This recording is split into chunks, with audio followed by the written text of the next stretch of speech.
Hi, everybody. Welcome back to another episode of Paris Talks Marketing. And today, my guest is Connor Jeffers. He is the founder and CEO of Aptitude 8, an elite tiered HubSpot technical consulting firm, and Hapily, an app studio building products on top of the HubSpot platform. Prior to Aptitude 8, Connor led growth teams building venture-backed companies on top of Salesforce and operated a consulting firm on the Salesforce ecosystem. He has over a decade of experience in systems orchestration, digital transformation, rev ops, and growth. Connor, welcome to the show. Thank you. It also happens to be May the 4th, and I'm a huge Star Wars fan, which I feel like Riverside is cropping out my AT-AT, but usually that's what I get, so I got to get a plug in there. Awesome. Well, maybe you can enlighten me here. What is relevant about May the 4th for Star Wars? It's like May the Force be with you is like May the 4th be with you. And so like it's also the day, like I bought the new Lego X-Wing, basically it's the day that if you're into Star Wars, like you get every marketing email from every company that makes a Star Wars affiliated product. And they all email you at the same time and are like, hey, guess what? You should buy this. And then you do. And so... Well, this is perfect timing. I hadn't planned to bring this up, but since it's Star Wars Day, May the 4th, one of my favorite LinkedIn posts of yours, that's my daughter back there getting her birthday cake. So, but one of my favorite posts, and maybe this is one of your most successful posts, is when you built this Star Wars trailer. Yeah. Early days of ChatGPT. Yeah, back when that was like a novel new thing was like I went and was like, hey, ChatGPT, rewrite me a Star Wars opening crawl of HubSpot versus Salesforce, and then found like a online like opening crawl builder, and the whole thing. I think Dharmesh and I had this conversation about it. He's like, this is wild because like pre AI and these other things, that would have been like, let's write a whole thing, let's figure it out, let's put it into a video editor, and it was just like a fleeting idea, and then like translated from that to manifested in the world in like 5 or 10 minutes, which is pretty cool. I think it's amazing. We could spend hours talking about all the AI stuff. I'm totally obsessed, but we'll get to that. Yeah. But that was amazing. And the first comment was from Dharmesh, who's the co-founder of HubSpot. And that's awesome. That was a great post. Well, anyway, so happy May the 4th. I want to understand now that you've got Aptitude 8, and now you have a new spin-off company called Hapily. Can you help us understand what the two companies are doing and how are they related to each other? Yeah, totally. So Aptitude 8 is the first one. Aptitude 8 is about 3-ish years old, and we're odd in the HubSpot ecosystem, though a lot more folks are starting to look a lot more like us, which is awesome, which is HubSpot as a CRM platform company is a very new thing, right? Like HubSpot as a marketing technology company was around for a really long time. Then they became kind of this like SMB sales and marketing company with like, hey, we have this marketing automation product and we also have this really light sales product. They added service, and then everything kind of changed in the beginning of sort of 2021, where they added in custom objects and they added in Operations Hub and coded actions. And all of a sudden, HubSpot moved from we are this SMB sales and marketing company to we are a CRM platform company that has something that is very extensible, very customizable, and can accomplish and do all sorts of really cool stuff. And so Aptitude 8 as an organization is a systems integrator and implementer. Sort of the way that we think about it is we help people implement, integrate, and optimize HubSpot CRM platform. And so we don't do any marketing services. We don't do any lead gen. We don't have revenue generation for any of our customers. Our whole business is really around how do you build stuff with and on top of HubSpot, and how do you sort of build and solve business problems with the solution. And so we really help sort of on the, I'm net new to HubSpot, I'm using HubSpot and I want to extend or expand a different function of the business and bring it into my core technology, or I want to connect something that isn't connected to HubSpot into HubSpot so that I can leverage HubSpot's automation and infrastructure tools on top of some other data from somewhere else in our stack. We took sort of all of that knowledge and we are starting to see sort of the HubSpot app ecosystem expand and grow as well. Really early days on that side. So remember, HubSpot, the CRM platform, 2 years old. App ecosystem today, almost entirely folks like ClickUp and Asana and Google that are just like, we have a HubSpot integration, and they're just passing data back and forth. But there's sort of this rising group of people that are building on top of the platform. So honorable shout out to like Arrows, which is building an onboarding solution, and Org Chart Hub, which they have a couple apps, but sort of their big one is sort of org charting on top of HubSpot contact data. And I met Dax and Tyrone, who are the Happily co-founders, and they were building another business, sort of moonlighting nights and weekends. Talked to them. We sort of saw the same vision for what we thought HubSpot and the ecosystem was going to become. We rolled them into Aptitude 8 and we started building stuff in what we called A8 Labs. So we had a handful of different applications, which range from super basic, like Clone Attack is one of our apps. It lets you clone records. It's super, super simple. Or Associate, which is sort of this VLOOKUP functionality, but gives HubSpot admins big superpowers. And then we've started to build really large scale applications. So our biggest one in market right now is called Zebra, which is a Stripe integration. So we basically take the whole Stripe data model, replicate it inside of HubSpot. So you have subscriptions and transactions, and you have all of your Stripe data in HubSpot. And then you can interact with and manage and provision and create customers all from inside of HubSpot with Zebra. And so we're building a lot more stuff like that. And so as we were starting to do a lot of those things, we started talking to HubSpot Ventures. HubSpot Ventures really said, hey, we think that there's a big opportunity in our ecosystem. We think there's a big opportunity for someone to come and build sort of a studio of apps that help solve a bunch of problems that our customers have and either aren't big enough for us to really tackle directly, but we have customers who have those issues, or that are ancillary, and whether they're vertical specific or adding functionality that helps solve a problem for our customers. And we think that's really important to have in our ecosystem.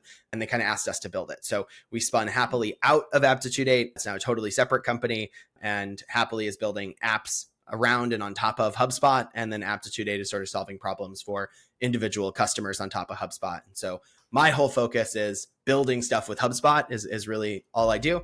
And I do that both one-to-one on individual customers on the A8 side, and then sort of one-to-many with all the stuff we're building on the Happily side.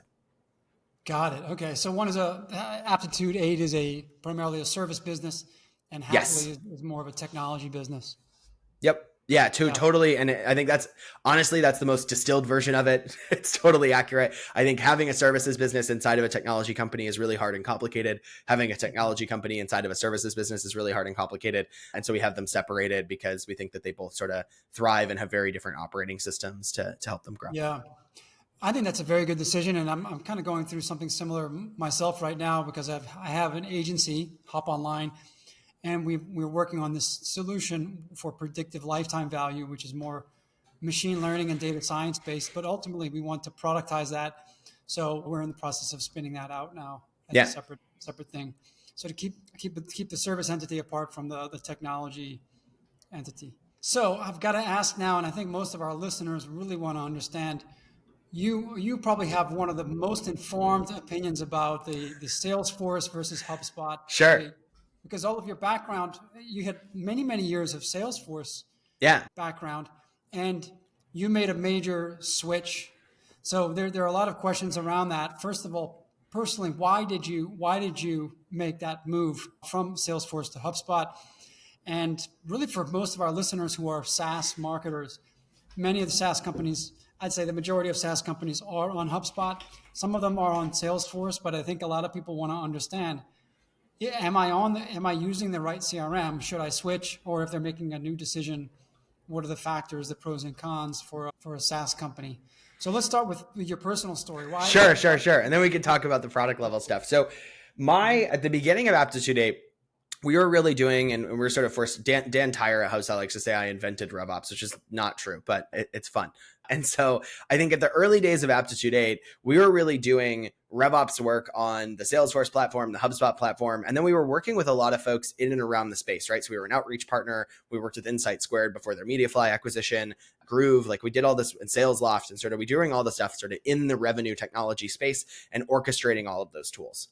Our relationship with HubSpot at the outset was sort of weird because they were like, hey, we have this agency partner model. And we were like, well, we're not an agency. And they were like, we don't really know what to do with you. We're confused. And so in the beginning, we were really doing both. And I think two things kind of happened. One is from like a business and an opportunity perspective, which is the Salesforce ecosystem is extremely saturated. And that curve has already sort of like bent really significantly. And a lot of the large scale firms have been built and a lot of the consolidation has already happened. And that doesn't mean that there's not opportunity to be gained in building Salesforce partners by any means. But when you think about, if you come into the Salesforce ecosystem and you say, we're going to be a Salesforce partner focused on Sales Cloud for X, like there's several dozen people doing that already for sure. And I was in Chicago for 10 years. Now I'm in New York. But when I was in Chicago, I knew the Model Metrics guys. I knew the Blue Wolf guys. Like I watched these companies scale from like a handful of guys in a WeWork to hundreds and hundreds of employees, and Model Metrics sold to Salesforce and Blue Wolf sold to IBM. And like I watched that curve already happen. And I always felt really late to that party. My attitude is sort of always like, man, like if only I was in the Salesforce ecosystem like 5 years ago, like it would have been awesome.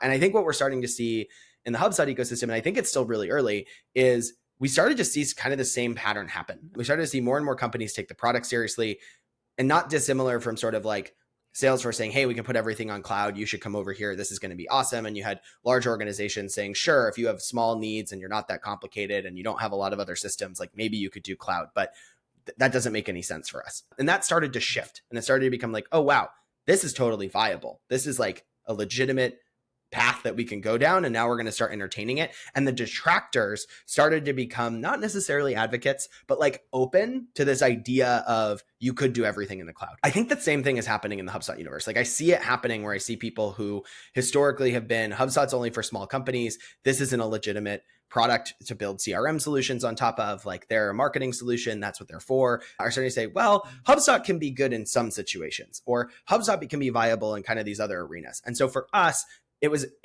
originally like a business decision of like, when we really bet on HubSpot, it was, we think that HubSpot is going in the direction of being a CRM platform company. We think that HubSpot has a lot of opportunity to compete with Salesforce and actually steal market share, not just capture additional white space. And we think as a business, no one else is really in the space doing systems integration, systems implementation, like technical services work around the product. And there's this huge unmet demand in the HubSpot space for this type of work. And so we repositioned our organization and said, let's go full bore on all things HubSpot. We think that there's a lot of opportunity there. And that really worked. I mean, we doubled over that next 12-month period. And that's really kind of how we positioned ourselves. And for me, I think from a platform ecosystem opportunity basis, there is so much need for HubSpot technical services work. And there are so few people delivering it today. And that's changing, and it's going to take some time. But I think if you're in and around the space, and I probably shouldn't be telling people running successful Salesforce businesses, you should come and compete with us. But the reality is, I think that there's a lot of opportunity here, and I think it's still pretty untapped. And HubSpot's going up market, and they need partners to be able to help them support them doing it. And that's kind of been our growth, is being that partner for them.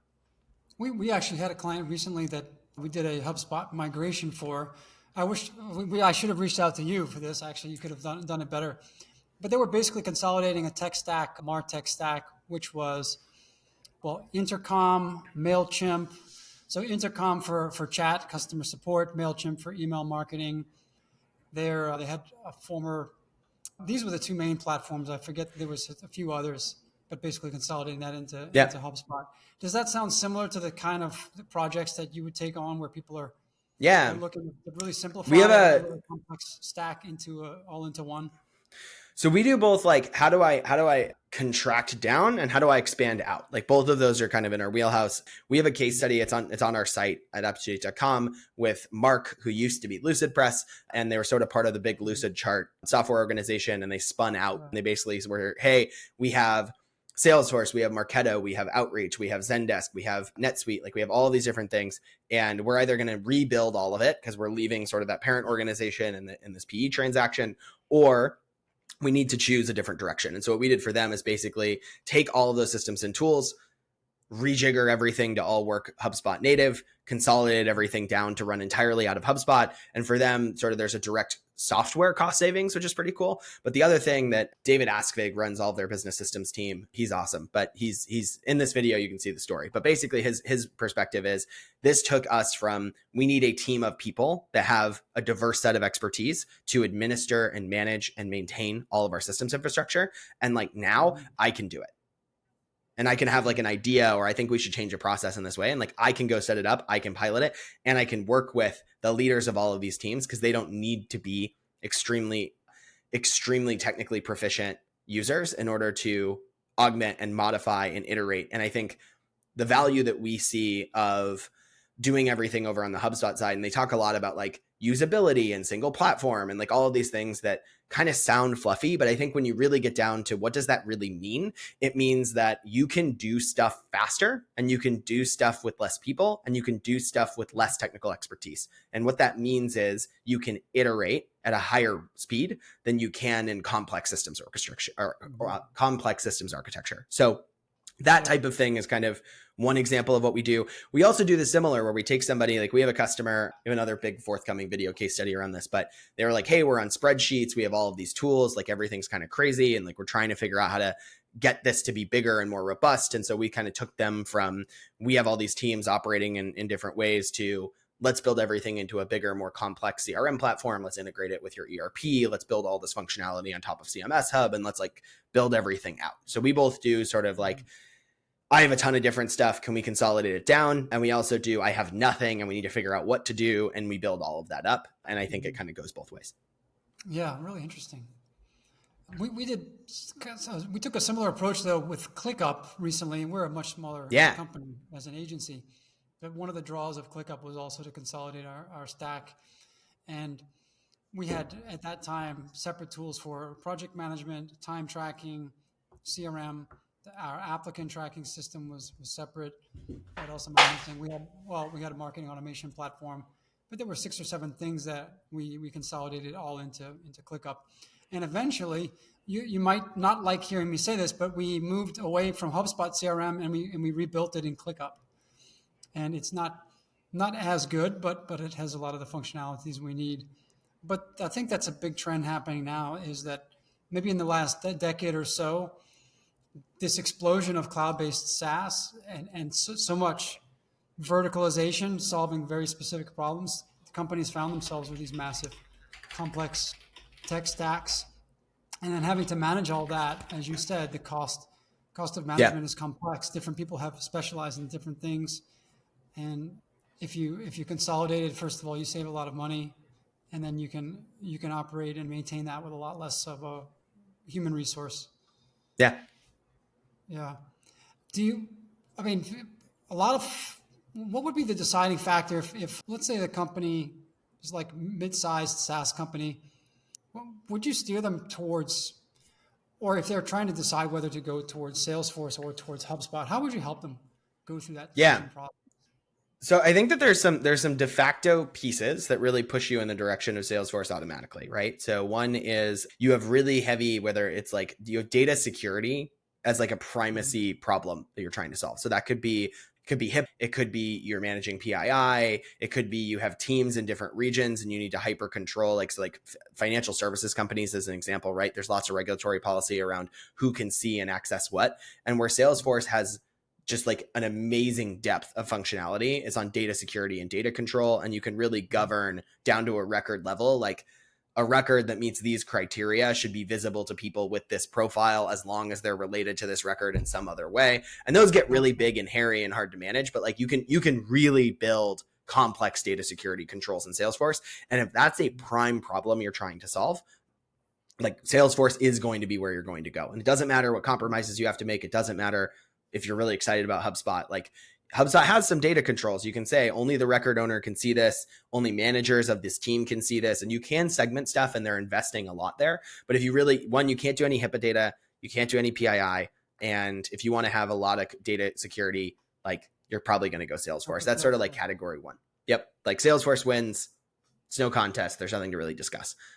The second arena where you're probably going to end up going Salesforce is if you're not looking for a CRM platform company that does things designed for sales service marketing, and you're really trying to build your own application that is like custom to your organization on top of something so that you get all the benefits of platform and integrations and like you can find people to build it. Like you're not saying, hey, I'm going to go build a custom app for my whole organization, but I want to build something custom on top of something else. And I want the UI to look exactly like this. I pre-designed it. I want these specific workflows. I want these specific screens. I want this specific journey. And you're really coming at it not from a, how should we do this? And looking to a platform and a technology to help you do it better. You're trying to force the tool to do something very specific. Salesforce is going to win for that as well. HubSpot kind of has limited UI functionality or limited UI customization. You can do lots of stuff now. It's actually getting a lot better. But if you're like, I want to hide. I don't want anyone to see this marketing tab. I don't want anyone to see this contact field. I want these things to look different. Like you're going to start to run into a lot of walls.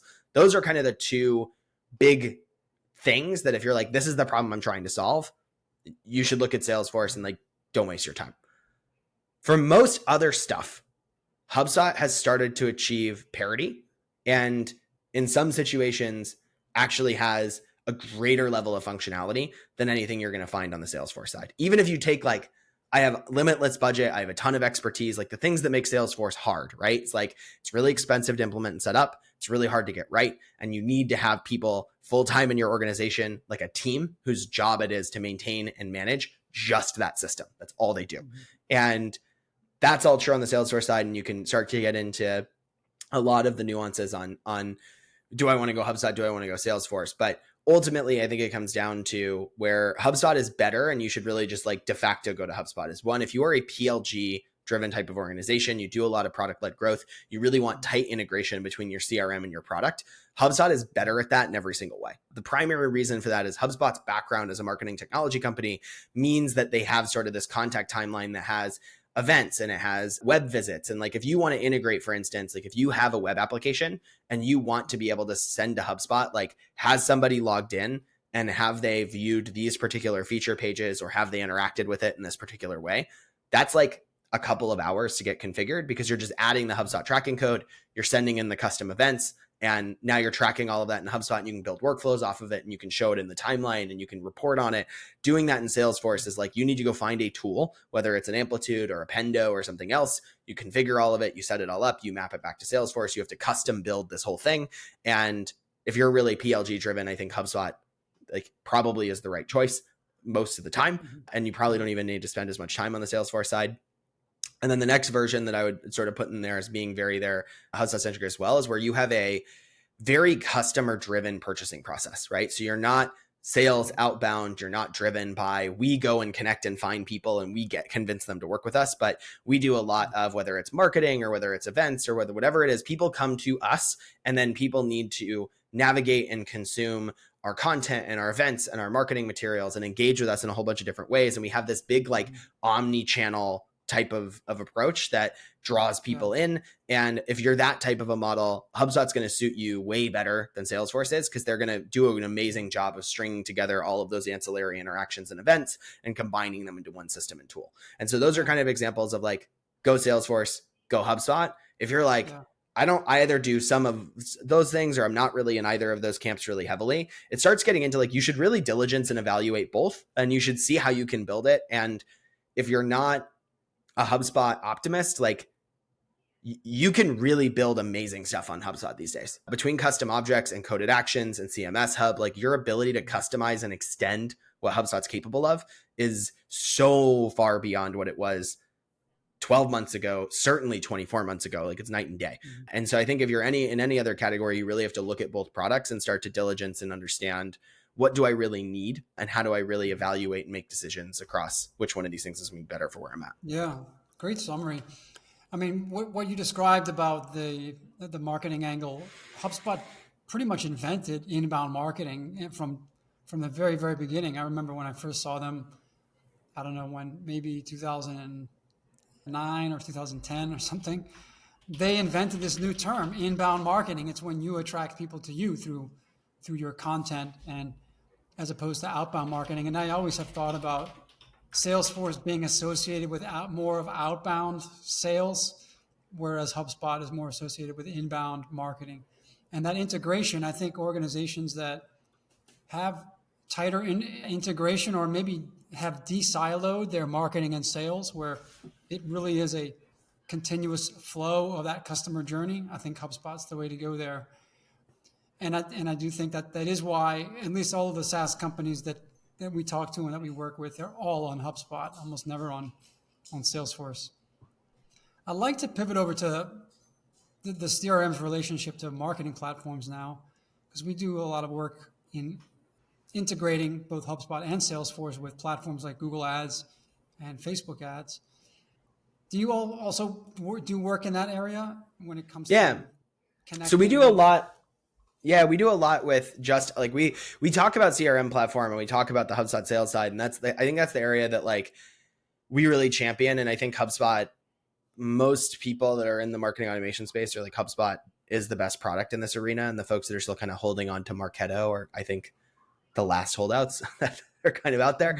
But I think that we're seeing a lot more of that. And so we do a lot, like, so an example, we just did Uber Freight. So they're sort of the freight arm of Uber. Their strategy has mostly been like, hey, we have this technology platform and we're going to go and acquire shipping and logistics companies and sort of consolidate them into Uber Freight. And so their business is really like, we're going out, we're finding a freight company, we're buying them, we're rolling all of their systems and their technology and their go-to-market stack into the way that we do things. And then we're doing the same thing with all of their shipping and logistics software side. And so for them, we help them move from Marketo, but then also move like a handful of different Pardot and other environments that different acquired organizations were using, consolidate that all into one marketing hub solution, and then integrate it back into Salesforce. And the Salesforce instance that Uber Freight's using is the master Salesforce Uber instance. So it's got Eats, it's got rides, it's got freight, it's got everything.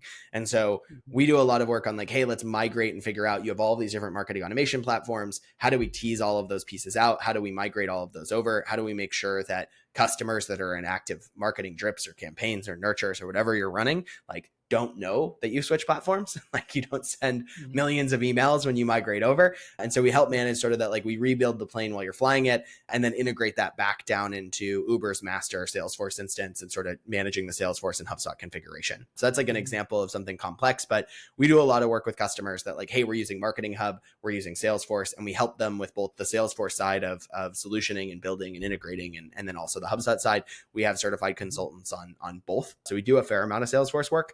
What we don't do is work with folks that, if you are not currently using HubSpot or evaluating HubSpot or moving to HubSpot, like, we probably won't work with you. We have a lot of Salesforce chops and do a lot of Salesforce work for customers that are using HubSpot Marketing Hub on top of Salesforce as their core CRM. Oh, there are people that have that. So they're using Salesforce as a core CRM and HubSpot as a marketing. Super common. Yeah, super common. A lot of the stuff, I mean, the limited touch points that we have as an agency with HubSpot is mostly connected to flowing the CRM data from HubSpot into Google Ads primarily. Google, I think, is the furthest along, more so than Facebook ads and LinkedIn ads. And this is connected with the coming demise or sunsetting of third-party cookies. Google really is desperate to get first-party data from advertisers into their platform so that they can enrich the targeting. And when third-party cookie tracking goes away, they're going to rely on first-party data even more heavily. Most of the time, that first-party data, the richest first-party data source is going to be the CRM. And HubSpot has this native two-way integration where you don't need to involve a developer at all, and you can do a two-way sync between HubSpot and Google Ads. And we do a lot of that. And I think this is another great benefit for companies that are product-led and also investing a lot in their acquisition marketing with Google Ads especially, is that they can do a so-called value-based bidding. So they can train Google to essentially bid to maximize the value of the sales pipeline as opposed to acquire leads at a fixed cost with target CPA bidding. But have you seen any implementations around that where you're basically trying to flow this HubSpot CRM data into ad platforms like Google? So my personal knowledge and expertise on ad platform stuff is going to be pretty minimal, to be totally honest with you. I think what we see a lot of is kind of this view of, how do you get data into HubSpot and how do you get data out of HubSpot, and like managing both of those pieces. And so what we do a lot of is we see a lot of organizations that are doing, hey, I have a data warehouse. Hey, I have an ERP system. Hey, I have data somewhere else, or I want to get data somewhere else. And how do I orchestrate and manage and move all of those things? And we see a lot of tools, whether it's like a Syncery or a High Touch or different reverse ETL platforms to do some of those pieces. But my guess would be, given what you're saying, right, is this model that we see HubSpot taking of, let's grab all of your information and data, and then let's make it easier and easier to connect it to other tools in your stack. And we see them doing that with like Operations Hub Data Sync. But I even saw, like, last year they launched the create a sales order in NetSuite via workflow, create a sales order in Dynamics via workflow. And like this idea of, we are going to not only build all the functionality, if you want to run everything here, you can, but we're also going to make it really easy for you to connect to other systems and pieces in your stack. And if I understand sort of what you're saying, which is outside my arena of expertise on first-party data and third-party data and how some of these components are going to connect, that becomes, I think, a pretty significant competitive advantage of being able to get that information into a place that it becomes actionable and being able to do that easily and equip the teams that need to actually do those things to be able to do it without a lot of IT or data team type of support. Yeah. Well, in our experience, HubSpot is definitely the best at that because as soon as you need to involve a developer, the timeline for implementation goes Totally. 5 times longer. Yeah. I mean, it's literally a settings tick box in Google Ads where you can say connect to HubSpot. Here's my HubSpot account ID, and then the data starts flowing immediately.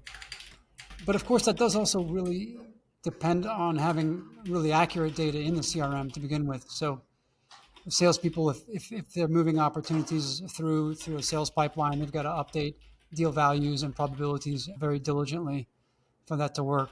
But I think it's really game changing for those companies that have implemented this because from a marketing acquisition standpoint, historically it's been about, well, we have this budget. We're going to go out and with this budget, we need to go out and generate this number of leads at this cost per acquisition. But now you can actually give marketing teams sales pipeline KPIs and say, no, now that we're flowing our CRM data into the ad platforms that we're acquiring with, we can actually have marketing have the same KPIs as sales, which is X dollar value of pipeline created this quarter, as opposed to a number of leads with dubious quality. So that's really, I think, something where HubSpot shines. Because when we deal with a client that has Salesforce, we know, okay, we've got to get a developer involved. We've got to build a custom field for the G-Click ID, and it's going to be a hassle because developers don't really understand why should I spend time on this. And the market, and I think to your point, right, like that data model isn't designed to do that either, right? But with Salesforce, you have leads spread across contacts. You have this like contact level data, and you only can add like activity history. And so like this concept of timeline events and ads interactions and like all of this data sort of like CDP style flowing into an individual contact record isn't something that Salesforce is jiggered for. Whereas to your point, HubSpot like is designed with that in mind. So I don't even touch the side of the world that you're really describing. And I can see how there's like a fundamental architecture component that really drives it in that direction. Yeah. Cool. Well, Connor, this has been fantastic. Your knowledge is so vast, and I think we bet on the right horse a few years ago. We'll see. I'm hopeful. I'm optimistic, but you're not. We'll see. Yeah. Well, everything that I'm seeing is HubSpot continues to take off like a rocket, and just an amazing story there. So I think it seems like you got off of one great train and jumped onto even a faster one at the right time. Congrats on that. And is there anything else that I didn't ask you that you wished I would have asked you or that you think could benefit our audience? We could talk about AI. It's the only thing that I think is in there, but AI. And I forgot to ask that question, and it's a loaded one. And thank you for reminding me. So clearly generative AI is turning the world upside down now, and it's impacting the way people are working within their tools. But how do you think that generative AI is going to impact how people use? Well, first of all, how is it going to impact the CRMs themselves, like HubSpot, and how people are going to be using those tools? Are people going to start leaving HubSpot to do things in ChatGPT, or is it going to become integrated in some way? What's going to happen? So I think that it's helpful to think about generative AI as like another layer of sort of like history of computing generally, right? So if you think about back in the original, when you first had computers at all, the big problem was like, there's not enough space on the motherboard to add all the functions that we need. And we don't have enough RAM. And now you have these giant machines, and like you had to think about, I'm doing punch code and I'm doing tapes and I'm doing all of these interactions, and I have to actually consider runtime and processing power and like how much is really there. And that was like a primary skill if you were going to work with computers. You had to constantly think about how can I reduce the number of requests I need to make. And I think one of my favorite examples of that is like the early Nintendo and Pokemon games on like the original Game Boy blew people's minds because they were more robust than should feasibly be possible with what you're building. And the reason is like they reused all these components, and it was really like a computer science stroke of genius of like, how do you shove so much data in such a small little cartridge? And that used to be a main limiter. You then think about how hard it was to interact with technology, is you had to know, how do I set up servers? How do I build machines? How do I do all these components? And as you get more and more programming languages, and as you get more and more functionality, and as you move stuff into the cloud, and you have AWS and you have Azure, and like, no one ever thinks about that anymore. Like, you're like, oh, I can write code and it's like slightly more efficient. Like, that doesn't really matter unless you're building for Netflix, or you're building for, Amazon, and you're building at like this level where like so many places to the right of the decimal like makes any impact, because it's so cheap to access compute. And then the next thing that you see is that the difficulty of using technology goes down. You move from, you actually have to be able to write machine language, to you have to be able to write coding language, to you do Zapier, and you do point and click, and you do node level functionality where you don't have to know how any of that actual code writes. ChatGPT and AI is just like the next level of that. And so what I think ends up happening is, today we've really extrapolated, if you want to build really powerful, complex stuff, you don't need to be a developer, but you need to know how to configure stuff in a HubSpot and be able to like build some of these workflows, and know how data models work, and know how objects work, and like, how do you map fields? And I think that the accessibility of that just continues to increase, where you have people who, you don't need to know any of that. You just go to the AI and you're like, I want to build a campaign and it looks like this, and here are the emails I want to send, and here are the days I want to send it. And it'll say, okay. And it'll go configure everything in HubSpot for you. And I think that's kind of like the direction that we're going, is that the ease of use and the accessibility gets so high that like any user can do things and make them happen. And so I think that there's two things that happen as a byproduct of that reality. The first one is that the value of saying, I know how to interface with the machine, goes to zero. And so if you as an individual, as an employee, or your business surrounds people come to me who have business requirements, and I set them up in the computer, that's gone. That doesn't matter anymore. They can do it themselves. It's irrelevant.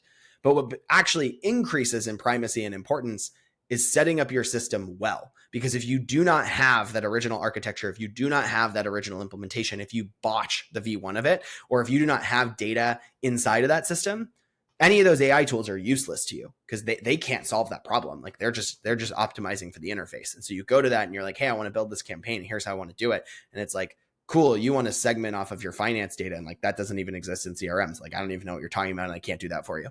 And so I think that the importance of building good systems goes way up, and the value of knowing how to interface with the system goes way down. And I think the shift that we're going to see is getting it right and building it well matters more and more and more, because if you don't do that, then you can't use those AI tools and all of the acceleration factors that happen because it's easier for your team to interface with the machine, you don't get, and then you fall behind and then you lose. And so I think when you think about that curve, that's kind of what it looks like in a longer life cycle. And I think where you'll see a lot of this AI functionality is in the tools people use every day to get their work done.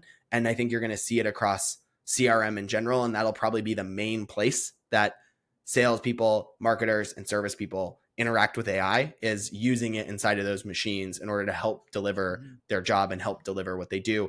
And you'll see a lot of higher efficiency from all of them as a result.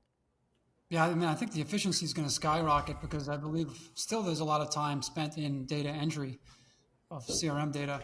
And now I think that ChatGPT or generative AI in general can do that. So yeah, send an email follow up to this contact, or take this call recording or this transcription and populate the notes in the CRM so that I don't have to write out those notes or whatever. Send me a quick reminder to follow up in 3 months with this lead, or something like that. Yeah. But I think, it's not going to be, well, that'll be exciting. I mean, I think that'll certainly, for the primary user of the CRM, the salespeople, I think they should be excited, because data entry load should be going down with this. Yeah. Mm-hmm. Awesome. Well, yeah, I'm glad we remembered to talk about AI, and thanks for the reminder on that, Connor. And thanks for being on the show. It was great to have you on. Absolutely. Thank you for having me. And I'm sure we'll chat more about all AI stuff soon. Great.